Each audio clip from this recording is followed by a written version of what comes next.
Well, तो rest part जो है कोऑर्डिनेटिंग कंजक्शंस का या कंपाउंड सेंटेंसेस का हम लोग स्टडी करते हैं इसमें, और इसमें हमारा फोकस है नेवरथलेस, है ना, जो कि एक एडवर्सेटिव कोऑर्डिनेटिंग कंजक्शन है। और इसके पहले राइट हम लोगों ने स्टिल और एट का देखा है, बट इसको हम डिटेल में स्टडी करते हैं नेवरथलेस को। Okay, nevertheless is used to indicate surprise contrast to earlier stated statement. It is more formal and emphatic compared to however. तो इस तरीके से इसका हम यूज़ करते हैं, जिसमें कि जो पहले स्टेटमेंट के बाद अगला स्टेटमेंट आता है उसमें इस सरप्राइज शो करता है। कॉन्ट्रास्ट तो होता ही होता है, बट सरप्राइज भी होता है। जैसे समझते हैं सेंटेंस है, nevertheless is different from fair as and but.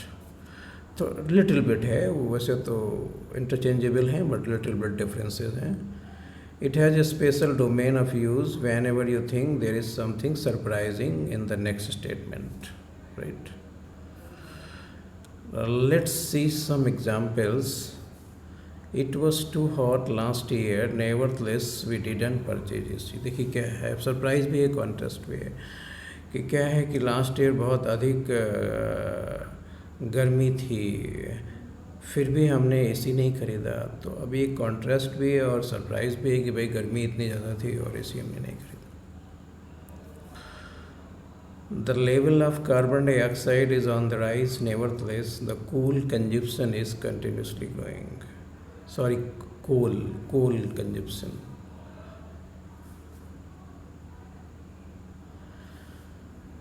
He was an average student, nevertheless he has become a successful writer.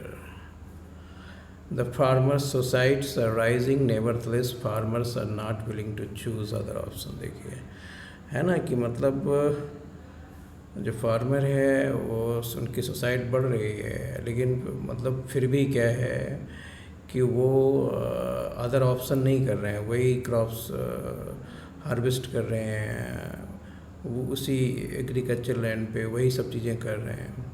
तो एक तरह का कॉन्ट्रास्ट तो है ही, साथ साथ में सरप्राइज भी है। He has cramp in his leg, nevertheless he has a completed century, right?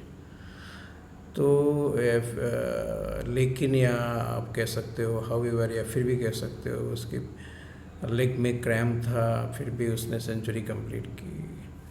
Nevertheless can be used with the beginning, in the middle, with comma और semicolon. देखिए आपने मिडिल में देखा है कॉमा के साथ आता है, राइट। यहाँ भी देखिए कॉमा है। ये अल्टरनेटिव कंजक्शन आते हैं, ऑप्शनल होते हैं। अभी तक आपने एडवर्सेटिव पढ़े हैं, अब अल्टरनेटिव देखिए। और ये आपके, मैं बताता चलूँ कि आपके जो भी हैं कुमुलेटिव हैं, एडवर्सेटिव हैं, अल्टरनेटिव्स हैं, ये सब जो कंजक्शन यूज़ होते हैं इनसे कंपाउंड सेंटेंसेस बनते हैं। आपने स्टडी किया ही है, simple sentence, complex sentence, compound sentence, और इनका इंटरचेंज करते हैं ट्रांसफॉर्मेशन में। सिंपल से कॉम्प्लेक्स बनाइए, कॉम्प्लेक्स से कंपाउंड बनाइए। तो हमारी कॉन्सेप्ट क्लियर होनी चाहिए कि कौन से सेंटेंसेस कंपाउंड होते हैं, कौन से सिंपल, कौन से कॉम्प्लेक्स होते हैं। तो हम लोग इसमें आज कंपाउंड सेंटेंसेस में ये जो कंजक्शन यूज़ होते हैं, जो भी आप स्टडी कर रहे हैं, alternative. You can have coffee or tea, right. You must either obey my instruction or quit. तो अब ईदर और, नीदर नॉर, एल्स और का यूज़ होता है यहाँ पर।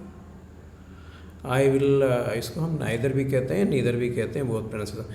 आई will neither obey your instruction or quit. She did not sing, okay, neither did she dance. You must pay the fine otherwise you will be punished. Otherwise का use होता है, otherwise means और, अथवा। Either work harder और गो elsewhere. He was neither an idler nor a gambler.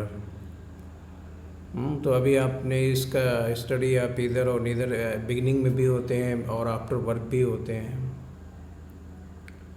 ये देखिए ये इधर यहाँ बिगिनिंग में है, यहाँ यहाँ इस पोजीशन पे है, ये बिगिनिंग में आ गया स्ट्रेस देने के लिए, राइट।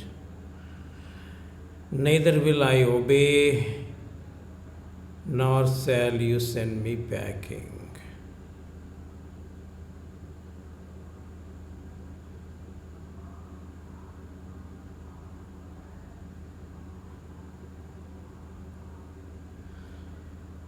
इसको थोड़ा सा इस तरह से समझना होगा हमें,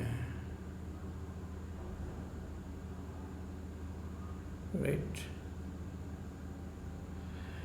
either you come to my rescue or your brother comes to my rescue.